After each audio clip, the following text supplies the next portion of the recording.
হ্যাঁ, মেয়েটি টেবিলের উপর ওঠার চেষ্টা করছে, সে খুব অসহায়, তাকে কেউ সাহায্য করার নেই। কুকুরটি এসে তার কাছে শুয়ে পড়লো, সে তারপর ভর দিয়ে উপরে উঠতে থাকলো। মেয়েটি কুকুরটির সঙ্গে খেলতে থাকে, তার বন্ধুগুলো না থাকায় সে কুকুরের গায়ে স্টিকার টিকার মারিয়ে তার সঙ্গে খেলতে শুরু করলো। এভাবে চলতে থাকে। তারপর মেয়েটির ঘুম পেতে মেয়ে ঘুমিয়ে পড়লো, তখন কুকুরটি দেখতে পায় তার গায়ে চাদরটা ভালো করে দিয়ে দেয় যাতে ঠান্ডা না লাগে।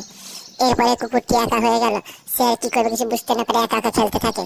খেলাধুলা করার পরে আবার একটা চেয়ার নিয়ে আসে, চেয়ারের উপর উঠে সে রিংটাকে বের করে নেয়। তারপর তার বাথরুম পেতে বাথরুমের সিটের উপর বসে বাথরুম করে। বাথরুম করার পরে সে সেখানে ফ্ল্যাশটা করে, সে বোঝাতে যায় যে সে খুবই বুদ্ধিমান। এরপরে সে একটা লাঠি নিয়ে ভেতরে ঢুকতে চায়, লাঠিটি সোজা অবস্থায় ঢুকতে চায় না, তাই সে বাঁকা অবস্থায় ভেতরে ঢুকে নিয়ে যায়। কুকুরটি প্রচুর চালাক, এটা হচ্ছে তার প্রমাণ।